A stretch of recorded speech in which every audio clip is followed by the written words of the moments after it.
So good morning, everybody, and thank you for attending this second session of Brexit at Debt on tax, social security, labor law, and immigration requirements, a real program. I am delighted to welcome this morning Fiona Mougenot, Managing Director of Expat Partners.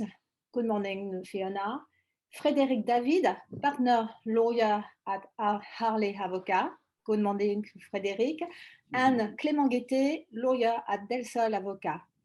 So I hand you over, Clément, to start this very interesting session. I think this is Frédérique who's going to start. Oh, sorry. No we're going to start this morning with labour law. Then we'll move into Clément, who will discuss about tax, and then first part, because it's a large subject. And then I'm going to talk a little bit about the immigration possibilities. And then Clément will also be talking about tax. And we're going to have case studies during the whole session. Frédérique. Thank you, Fiona. So hello, everybody, and welcome to that second session of the seminar on Brexit. And on the employment side, on the employment law side, you may remember that a bit more than a year ago, the date happened, 31st of January 2020, the UK exited from the EU following the ratification of the withdrawal agreements. Then there has been a period of about a year, which ended at the end of last December. So 31st December 2020, that was the end of the transition period and the end of the application of European laws in the UK. So what happened since then?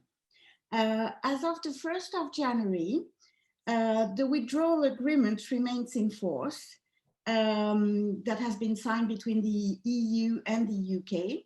And that's laying down a few principles. The first principle is protection of the acquired rights, meaning that any person from the EU, meaning including the UK, who has acquired rights before the 1st of January 2021 will keep these rights.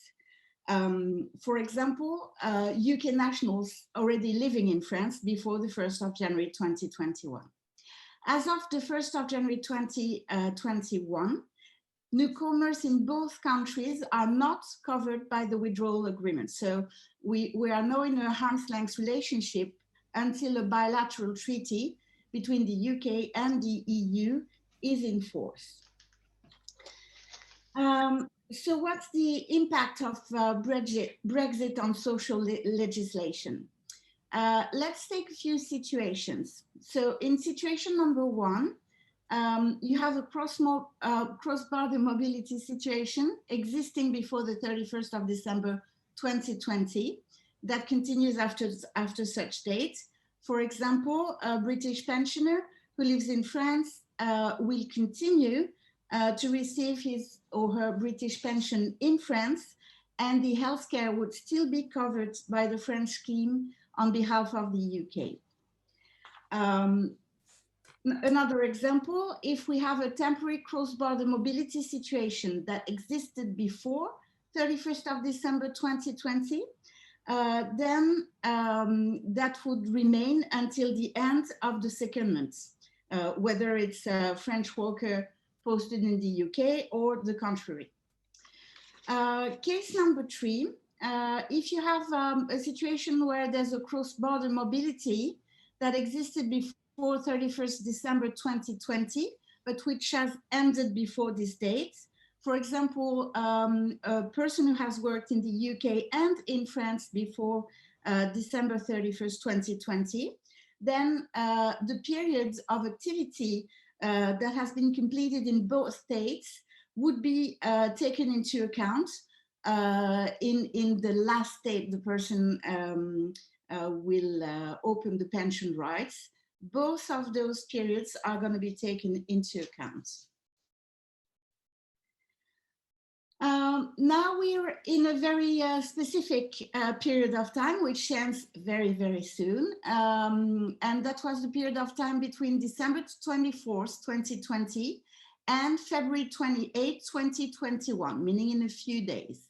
There has been an agreement that we will call the TCA, that's the Trade and Cooperation Agreements, that has been signed between the UK and the European Commission. And that TCA governs the period between that date and the 28th of February. So, so far, there's a number of rights which is granted by, from the TCA to EU citizens and UK nationals that are moving, traveling and working in the UK and the EU after the 1st of January 2021. It is provisionally applied for the time being, pending a vote from the European Parliament that will happen at the latest during the monthly meeting of the Parliament beginning of March. Thank you, Frédérique. I think we should have a first case study. So our first case study is a British national who's single. He lives in Germany, where he owns a flat in Berlin.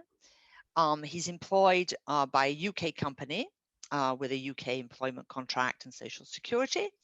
And he works in their Paris office, but only since December 2020, so before the end of the last year. But he only works in the week. And then the rest of the time he goes back to Germany. But he also owns a small flat in Paris, which actually for the labour law doesn't have any impact right here. And we're just going to talk about the labour law part. So my question is, how and when can the family have social security coverage? So because their situation has been unchanged before and after the 31st of December 2020, they will have the same social security coverage as before, meaning that they would benefit from the principles of the acquired right I was talking to you about, Fiona. So they're going to benefit from the French social security. They will have access to care in France because the professional activity of the British national is performed in France. Or that could also be in the UK on the basis of an S1 document. For the French family benefits, that would be granted in the country where the activity is performed, as it seems that the spouse is not working in the UK. So the UK will pay differential supplements if the UK family benefits from higher benefits in the UK than in France. Thank you, Frédérique. If I may, sorry, add something, Fiona, that would be of importance. Something that our audience should take into account and take note of is that family benefits are excluded from the TCA. That means that since last January, that family cannot have their rights coordinated between both country administrations. Very interesting. Clément, how about something about tax right now to start the day? Thank you very much, Fiona. Hello, everyone. Indeed, we are going to talk about taxes, and the first part regards individual taxation. So first, a few words of introduction. As Frédérique just said a moment ago, a trade and cooperation agreement was reached between the EU and the UK on last 24th December. And what's a good news is theoretically this TCA does not establish customs duties between the UK and the EU, but as we all know, some things can change, and right now the UK is thinking about extending some specific duties to every EU products. Another key point regarding the Brexit, not especially for individuals, but generally speaking, is that the main consequence of the Brexit is that the UK is not part anymore of the EU. And so several tax regimes regarding individuals are impacted by such an exit. But what is important to bear in mind is that it does not affect the bilateral treaties, including the double tax treaty between France and UK that has been signed years ago. So basically, the list of mechanisms presented in the slide just right in front of you are only mechanisms from French law that contains specificity regarding other countries or other residents that are members of the European Union. So basically, any citizens of the UK can be concerned by such mechanism as soon as the UK is not part of the EU anymore. So first, the first mechanism, I'm going to focus only on a few mechanisms because there are several and we don't have much time. So I'm going to first focus on the exit tax mechanism, just to say that there is a good news that the Brexit does not change anything regarding the exit tax mechanism. So as a reminder, and the exit tax rule apply once you want to transfer or change your tax residency between France and the UK. So there is no change with the Brexit. The second regime is the expatriate regime. The expatriate regime is impacted by the Brexit since in order to benefit from this regime, which provide from an exemptions of personal income tax on some wages and specific expatriation bonuses, this regime does not apply when the employer of the French expatriate is established within the UK. So that's a key point now. You've got also some specific reductions of personal income tax when you do some investments in SMEs, in small and medium entities, for instance, or in some non-profit organizations.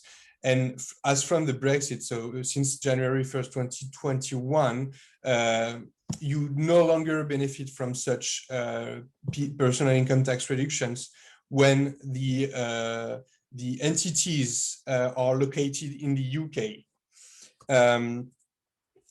Another key point is regarding what we call in France plan épargne en action, what is share saving plans, basically, which allows a French tax resident who invest in shares to benefit from a tax exemption on any gains made on the shares located within the plan. And in order to be eligible to such a regime, the securities, the shares must be issued by companies that have their effective place of management within the EU. So basically, since the UK is no longer part of the EU, as from January 1st, 2021, any shares issued by UK companies are no longer eligible to the share saving plans. So as a consequence, if you only have shares of UK companies and if you do nothing, the plan will end, resulting in maybe taxation of any gain or capital gains that you made within the plan. So you've got a transition period with your bank. You need to see with your bank, because there is a 9 months transition period provided for the bank in order to to check the contents of the share savings plans, and when there are securities of UK companies, you can either divest in the UK company or transfer such shares from the share saving plan to another account, which is a standard account. Next slide, please. Okay, and just to be really quick, you've got also an impact on some specific tax provisions regarding capital gains on shares and capital gains on real estates. I'm gonna right now focus on capital gains on real estate assets because it is generally speaking, the key point for some UK tax residents. What is important to bear in mind regarding capital gain on real estate located in France is that even though you can benefit from some exemption in France, the key point is that you will need a tax representative in France if you want to file any tax declaration or pay any tax, for instance, regarding the capital gain. If you go by a notary and the notary states that there is a capital gain on the assets you sold, then you will have to appoint a tax representative who will file the formalities and pay the tax on your behalf and in your name. So that's a key change regarding the Brexit. There are other specific mechanisms that are impacted, but the key point is that you will have to appoint a French tax representative, which is a cost actually for you. So you need to anticipate that if you want to sell a dwelling in France, for instance.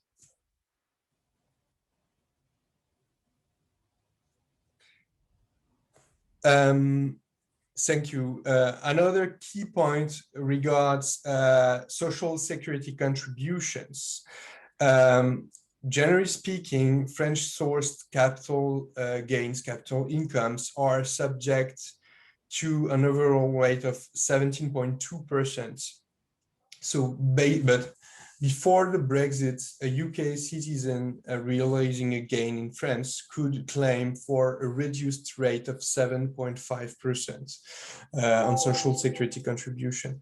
What is uncertain today is whether the social security provisions that are in the Trade and Cooperation Agreement can allow to extend the 7.5 rate to the UK citizens further to the Brexit. And in my opinion, but that is rather personal, and we need the comments of the French tax authority on this, that should not be the case. The 17.2% rate should apply to UK citizens further to the Brexit. I'm going to be really quick on the other items regarding wealth tax, because it concerns investments that can allow a reduction in wealth tax. And I already stated that if the investment tools are located in the UK, you're no longer eligible to the French favorable tax mechanism regarding personal income tax and wealth tax. And the last key points are, we are already talked about it, that's the requirement to appoint a fiscal representative in France when you have a gain on French assets, and you have some specific filling payments regarding the withholding tax on dividend, but that also requires basically to make specific filings, but directly by the UK citizens to a specific tax office in France. Clément, that was really interesting. Let's jump in straight into something concrete for everybody. Yeah. So a British national, he's married, and his family lives in the French Alps since 2010, and his mother, the mother or the wife, does not work. And he works in the UK as an independent contractor. Ouais, salut Nathalie. Now, the family... Parce que je suis en train d'écouter partiellement somebody's microphone is perhaps open. The family holds the shares of a UK company with a French PEA. So what would his income tax requirements be there? Yeah, thank you, Fiona. So as I said before, in the case at the end, the Brexit will have no specific impact with respect to the tax residency, since the double tax treaty between France and the UK is still in force. And that is such a treaty which will provide for a solution regarding the tax residency in France or in the UK. So basically, in the case at hand, his income tax requirement will be determined based on the French tax code provisions and the double tax treaty. So based on the circumstances, he should be viewed as a French tax resident for both French tax law and the double tax treaty purposes. And basically, under the double tax treaty, his wages should only be taxable in the UK, since he works more than 183 days in the UK, and his wages are paid by a UK employer and not effectively supported by a permanent establishment in France or a French employer. So he should declare and file, however, French income tax return, because he will have to declare that he gets wages in France, but that is also subject to personal income tax in the UK with a tax credit in France. So that was for the wages from the UK employer. Regarding the shares held in the PEA, as I said before, the family will have to sell or transfer such shares into an ordinary securities account, and that before September 30th, 2021. Otherwise, the PEA will be closed, even though it contains other securities of French or EU companies, for instance, and the closure of the account will lead to the taxation of any gain at a 30% flat rate. So basically, they're going to do something about that PEA. Thank you, Clément. One quick point, which I didn't say to everybody, is please, if you have questions, do put them through the chat. If we don't get to answer them right now, we will, of course, contact you to answer any of your questions with pleasure. So now we're going to move on to my speciality, which is immigration. And just so that everybody knows, in case you're wondering, I am British. I don't have a French passport. So I'm very concerned about this myself. So we have two categories here. And the first category is going to be those who arrived or have settled, as we say, in France prior to the 31st of December 2020. And then we have the second category, who is going to be British nationals who are arriving in France after or as of the 1st of January 2020. And there's a subdivision, which is very important, which is going to be those coming for a short assignment or stay, the 90 days over the 180-day period, or those who are traveling for more than the 90 days. So let's go into the first group, which is going to be, could we have the next slide, please? Which is going to be those who have settled in France prior to the 31st of December. So this group is going to actually benefit from the withdrawal agreement.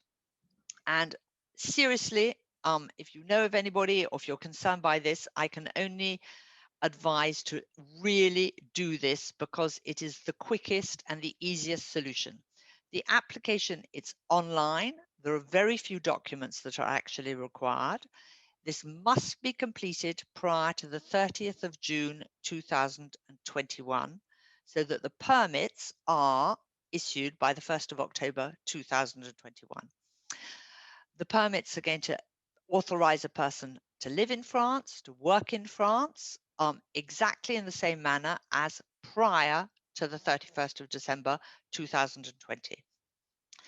If you arrived before, or if you arrived in the last 5 years, you will get a 5-year permit. And if you arrived prior to that, you will get a 10-year permit. So, I mean, it has all these advantages for everybody. Now, the next group, which is really going to be the group that's going to be sorely hit by Brexit, is those who cannot prove that they've settled in France. So the group we're very, very concerned about are these people who are coming in for short term, because we all know before nobody thought about business travel. If you're a British national, you just flew across Europe, you did your business trips, you probably got a house somewhere, or if you haven't got a house, you're coming into Europe for holidays, and you never thought about the number of days you spent there. Now, this group of people are going to have to start counting days. And by days, they fall under the Schengen ruling, which is 90 days over a 180-day period. And for business people, seriously, that is complicated, and it's going to be difficult for them if they were used to multiple business travels. So for France, business travels is very limited because basically you can be there for commercial development, which is not for a French company. You could be there for group company meetings, again, which is not solely for the benefit of a French company or a project that is being invoiced from France. And you could be there for conferences. Sorry, my camera's fallen down, but I can still continue. So as you can see, that really is limiting your travel. Anything outside of that is going to require a work permit. And that has to be applied for, except if you are work permit exempted. As you can see there are some activities that are, and yes, the TCA has other provisions, but right now for France, we don't know if those provisions are going to actually fall under a decree or not. So we have to do it case by case. Could we have the next slide, please? So those who are traveling for more than the 90 days, they are now going to require, like any non-EU national, a long stay visa, a work permit, and a residence permit. Very often, these can be combined, but it's still applications that have to be taken into consideration when you're planning to come. You may be planning to come for a 6-month assignment to France.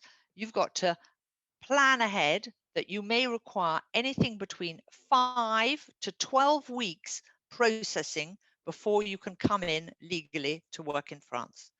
Can we have the next slide, please? So there are multiple categories of work permits. I'm not going to go through them all, but just to give you an example here, you've got 11 talent passport categories, which go from an investor to an intra-company transfer.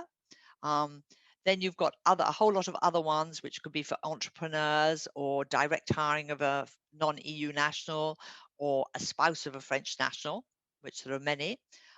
Interesting for people to know that spouses of French nationals have to apply for a visa prior to entering France for long-term settlement, whereas spouses of EU nationals do not require a long-term visa unless they're a national from a country that does require a visa to enter France. They will just apply directly here at the préfecture for their titre de séjour. Next slide, please. So let's have a very quick case study here. We have a British national who's married to a French national. A French national does not work in France. He's employed by a company in France. He commutes to Paris each week, and he spends his weekends in the UK with his family, and he has a holiday house in Bordeaux. So he's obviously going to be here for more than the 90 days, and he's employed. So there will be two situations here for him, which are that he's moving for more than 90 days, which we'll show on the next slide. A long stay visa will be required, but he's also depending on a French national who is his spouse. So actually, it's all going to be through that. So he's going to apply for his long stay visa at the French consulate as spouse of a French national, which means that he has an advantage. He's not tied into a company. He could go and work for any other company at any given moment. So we now have a couple of case studies, which we think, before we go back into tax, which we think could be of interest to everybody. So let's go through the first case study. The first case study is something which is very typical. We've got a British company that has a branch here, and it was opened before the end of last year. And today they have 30 British employees who started to work since September. and they're on detachment, employment contract and social security in the UK. And they have 10 contractors who are working in the office, paid by the Paris office to their accounts. Both employees and contractors are not permanently based in Paris. So I have a couple of questions for our specialists. If we could go on to the next slide, perhaps. Oh, well, we'll do the questions first of all. So here, let's start with the employment law. Frédérique, can this group remain on UK social security and for how long? And what are the other labour law rules that should be taken into consideration in this case? You're on mute.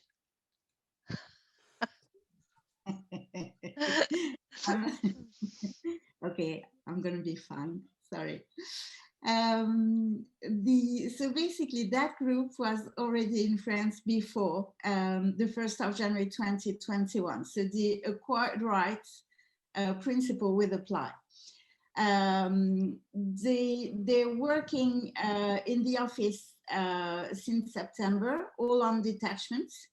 And they have social security in the UK. So they would continue to be subject to UK social security during the duration of their mission. And this is, the duration would be the one that is indicated in the A1 document they've been granted. All that is applicable both to contractors and to posted employees, because contractors can be self-detached and remain under UK social security as long as their activity in France is limited in time, meaning no more than 24 months. That's for the social security. And then for the access to care, they will be able to get access to care also in France, although they're on the UK social security, on the basis of the S1 form that they could get from the UK administration. It's the second time I'm talking about the S1 form. Basically, for those in the audience who do not know what it is a form that the Social Security Administration provides, and that allows that person who has that form to, for example, in that example, although that person will be subject to UK Social Security, registered with the French local Social Security, and get a kind of a document that would allow that person to go to a doctor in France or buy some drugs in France, and be reimbursed. As to the pension schemes, as indicated, and because of the agreement that has been signed between UK and the EU, the periods of works in France for those persons are going to be taken into account when they're going to open and calculate their pension rights in the UK, regardless of the effective date of the pension payments. And then you ask a second question, Fiona, which is what about labor law rules? So basically, so far, French public order labor law rules would apply to the relationship. It is a very important part of French labor law that will apply here. Thank you, Frédérique. So Clément, what are the income tax requirements for this group, and are there any corporate taxes to be considered here? So basically, as I said before, the Brexit will have no specific impact with respect to the existence or not of a French permanent establishment of the British company regarding the branch set up in September. So basically, generally speaking, when you set up a branch, you want to recognize permanent, what we call for tax purposes, a permanent establishment in France. So basically, under the French tax law and the double tax treaty, it is more likely than not that the French branch will constitute a French permanent establishment for tax purposes. The consequences will be that the French branch will have the same tax liabilities than a French registered company with respect to corporate income tax, value-added tax, unless regarding value-added tax, the key point is that you can have a French permanent establishment for corporate income tax purposes, which is not necessarily a permanent establishment for value-added tax purposes. However, in the case at hand, I assume that the branch will be both a permanent establishment for corporate income tax purposes and value-added tax purposes. And so what will need to be done is to allocate profits between the branch and the main company located in the UK. And then the profits allocated to the French branch will be subject to both French accounting rules and corporate income tax in France at a rate of 26.5% or 27.5% if the group has a turnover that is above 250 million euros. And there will be other taxes other than corporate income tax and value-added tax, such as local taxes or specific taxes on employment, etc. So basically, the French bench will be taxed as a French company. Easy. So for immigration, well, for immigration, it's simple. They all were here before the 31st of December, so they're going to apply online under the withdrawal agreement, have their permits that allow them to work. But there's a little trick here that you have to remember. They're on detachment. Therefore, prior detachment declarations, which are commonly known as the SIPSI, S-I-P-S-I, must be filed normally prior to them working. If they weren't filed, they should be filed ASAP. And a legal representative has to be designated. It's designated on the online SIPSI filing.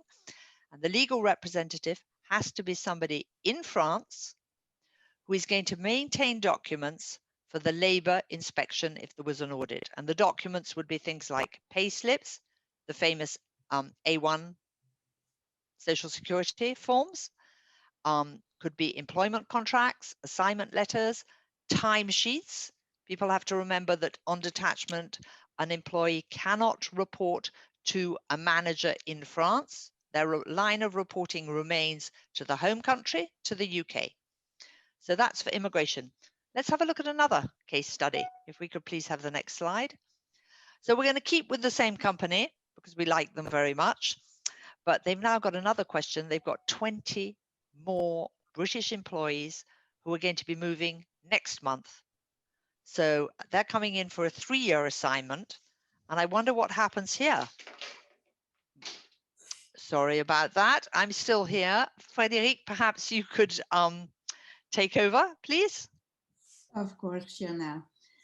So what happens here is that, first of all, they will not benefit from the withdrawal agreements because they will be seconded after the 1st of January 2021. So the way they could move in France would be, for the time being, under the TCA agreement. So, I mean, again, we don't know what's going to happen in the future, but so far that's the state of the law right now. So they can move for France and they would be seconded. And the TCA provides that so far a secondment is possible for a maximum period of 24 months. So in our situation, the clients requires a 3-year assignment. Our answer to that client would be that so far the maximum period on which we could have these British employees come to France would be for a 24-month period. During that time, they will remain attached to the UK social security, and they will be sent to France with an A1 form, the one Fiona was talking about, which is the one which is used between the UK and the French social security bodies. For their pension, the TCA provides something similar that existed before. So although they are not benefiting from the withdrawal agreement and the principle of acquired rights, basically their rights would be the same as the other group because of the TCA, which allows that the periods of activities in France and in the UK would be taken into account by the body calculating the pension. Thank you, Frédérique. And You're Clément, what about their taxes for this little group? Yeah, basically, since the British company has set up a branch, as in the case before, the branch will be viewed for corporate income tax purposes and other French tax purposes as a French company. So basically, it will be subject to the same obligations than a French company. The only difficulty here will be to allocate profits to the branch that will be subject to taxes in France. So that's good news. Immigration here, well, it's going to be a little bit more complicated. The first thing which is important is to verify, are any of these employees going to be working on a client site? Because one could use an intragroup transfer, and there are two categories of an intragroup transfer. One would be a talent passport, what we call a salarié en mission, where they can work on a client site, but they have to have 3 months employment within the group. Or if, like the first group in the same company where they were all on detachment, they have to have 6 months employment prior to filing for their application. And there they would be on an ICT detachment, but they are not authorized to work on a client site. Again, you have to do the SIPSI prior to declaration filing.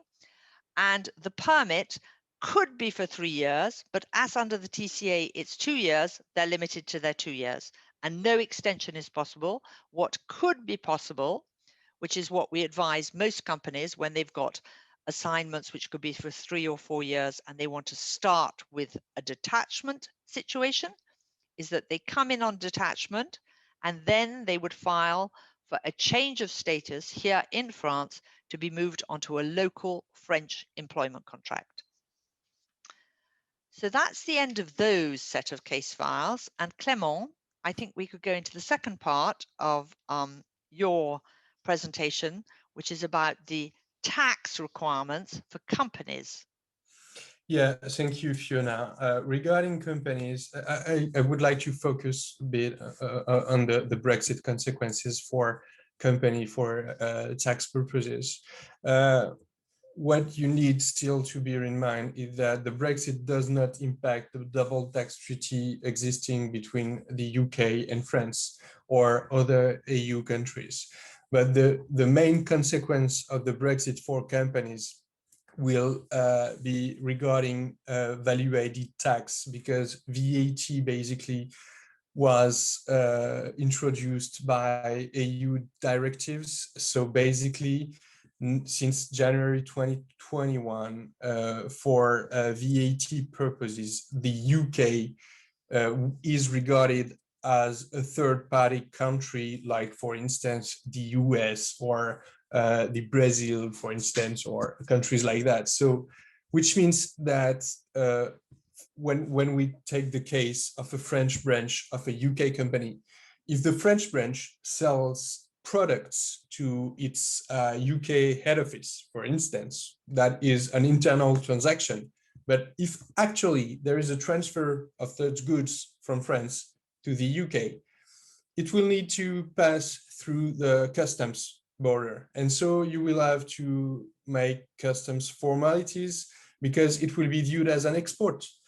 So basically, any transfer of goods or services from France to the UK or from the UK to France will be viewed as exports or imports. So basically, that will impact VAT because when you do imports from the UK to France, you will apply French VAT.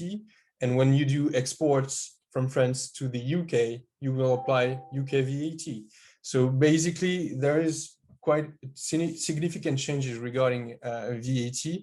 And one of the most important change is that French and UK companies will have to appoint representatives in France or in the UK in order to accomplish any customs or VAT related formalities. And that's a new thing, because before the Brexit, you didn't have such a problem. And so that is a cost and requirements that company has to really anticipate if they do even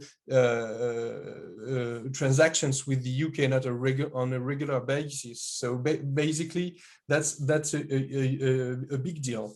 And other key points are those listed in the slides regarding dividend distributions and impact on tax consolidated groups in France. But the specificity of tax consolidation in France is quite a huge matter. So I will be really light in this, which is not in the slides. But when you have a UK company within a French tax group, what we call a tax group, you had before January 1st, 2021. So that's why I'm not going to be very long on it. You had to change the structure of your group if you want to maintain the French tax consolidation regime. So I hope that most of the groups which are under the tax consolidation regime in France with the UK company have made such changes. Regarding dividend distributions, as from January 1st, 2021,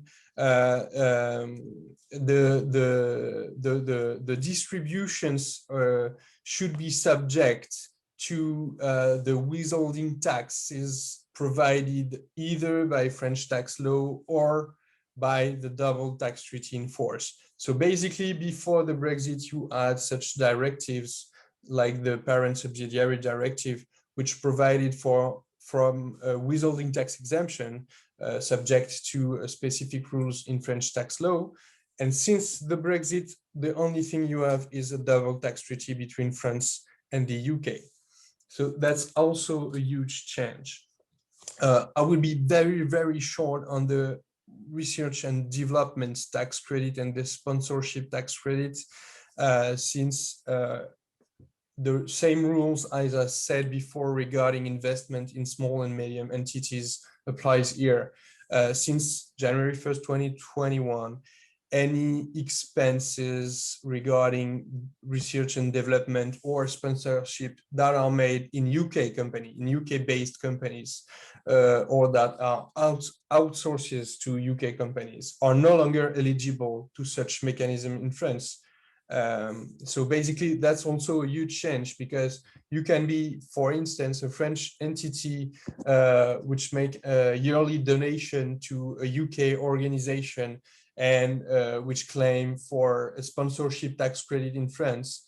And since Brexit, if you do your yearly donation in 2021, you could no longer benefit from the sponsorship tax credit. That's a key point.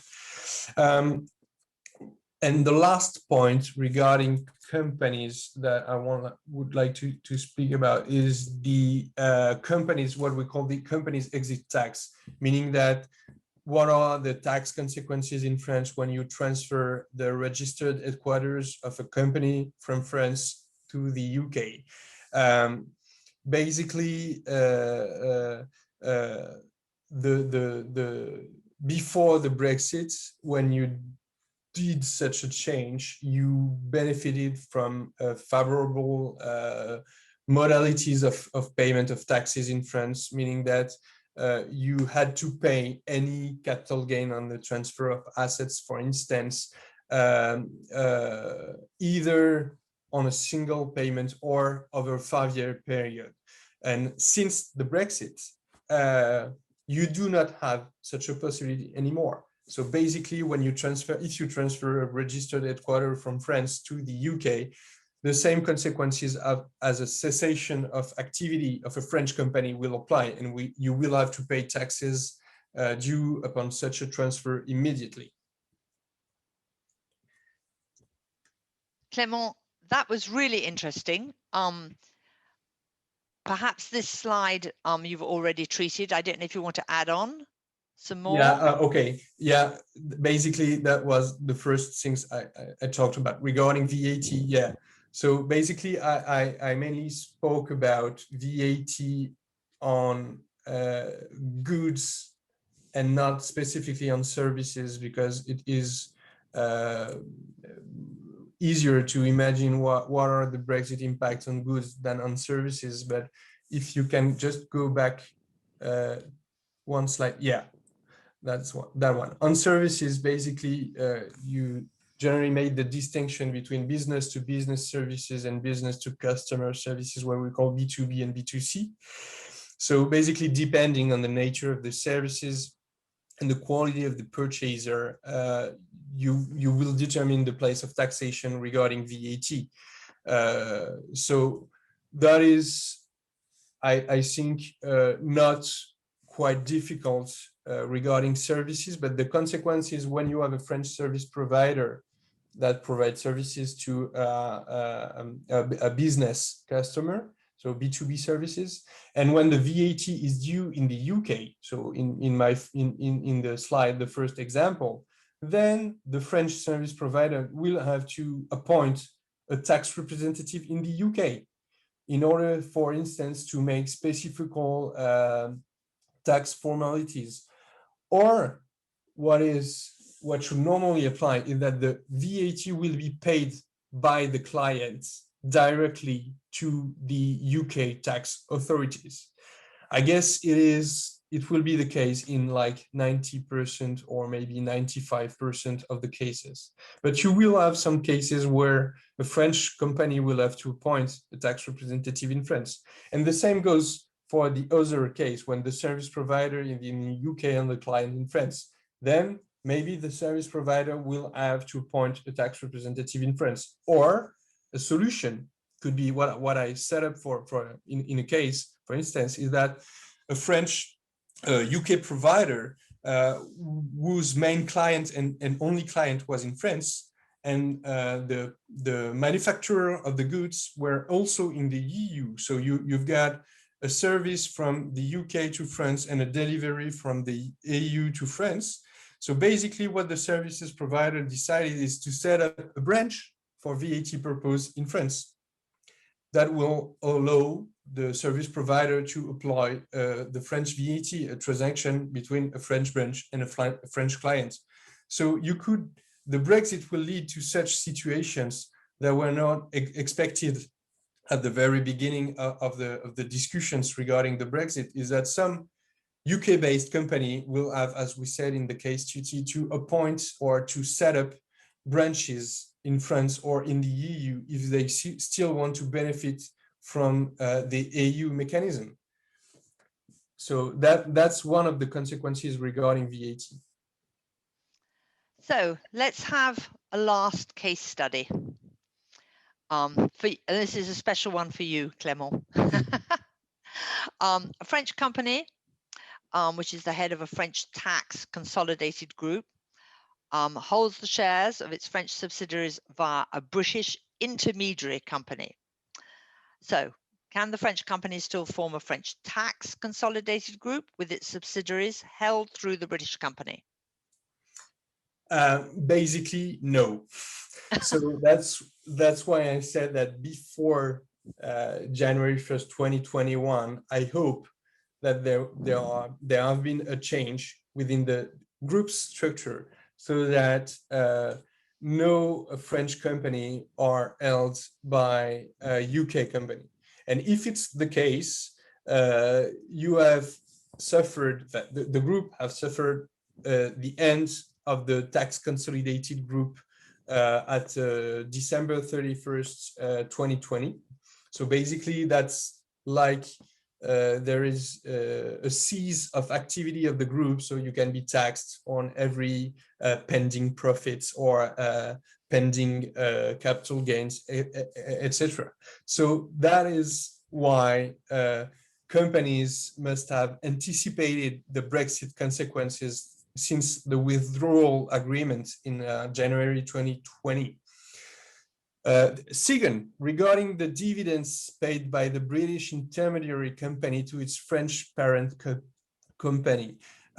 So as I said before, regarding incoming dividends, meaning from the UK to France, as from January 1st, 2021, dividends received by a French company that owns more or 95% of more of the share capital of a UK subsidiary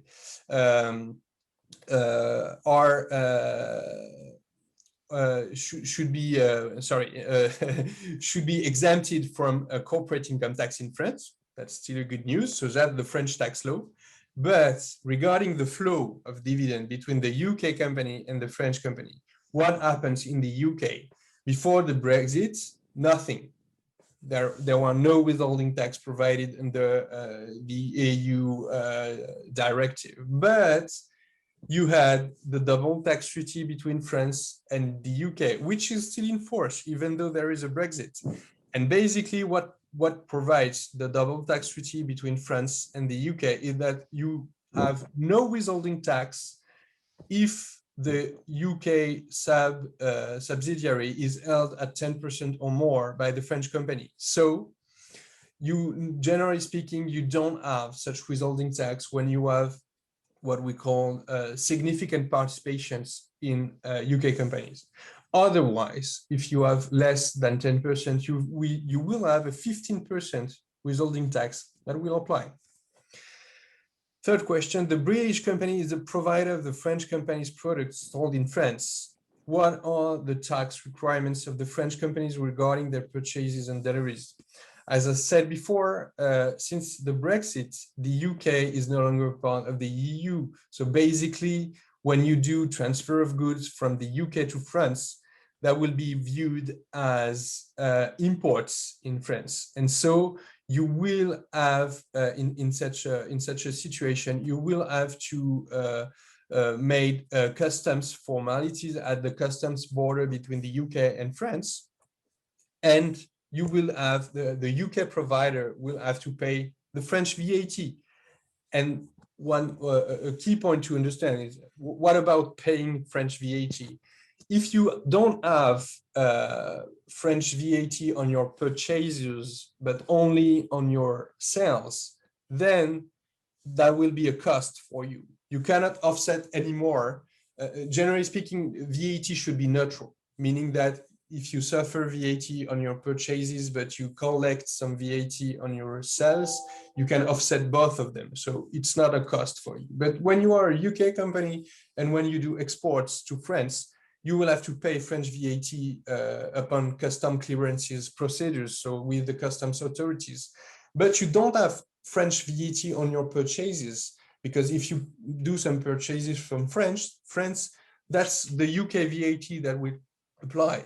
So basically what you will have to do is to appoint a French tax representative in order to claim for a refund of any VAT you will suffer in France. So that's another consequence of the Brexit for companies, and an additional cost related to the Brexit.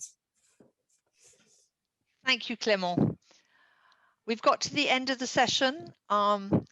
On behalf of Frédérique and Clément, we'd like to thank everybody who attended. We hope that you found this useful, and we'd like to thank the Franco-British Chamber for inviting us to present a second time.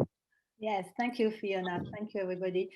Michel de Fabiani, director at the board director of the board, would like to say a few words. So, well, I want to thank you very much.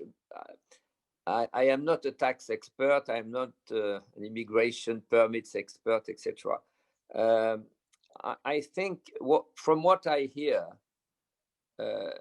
I think the two questions which come to my mind are, if I am a person, I think I might need a quick personal consultation with experts. If I am a company, I might need a longer and deeper consultation with experts because it covers so many things from VAT to tax to work permits, etc. So I think we should all think of having some expert consultation one way or another, either on the personal matters or on company matters. And I have another generic question.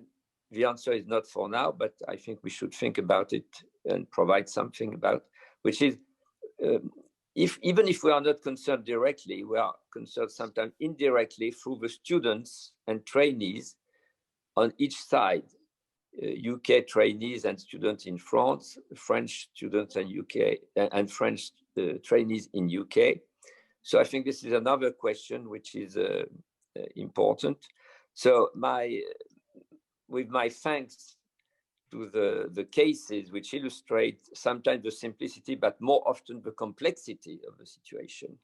And we must not have holes in our tax situation, in our working permit. So my suggestion is that I suppose you and others are open to either personal consultation, which can be quick and short and easy and not too costly, and longer consultation, which are for companies who are used to it.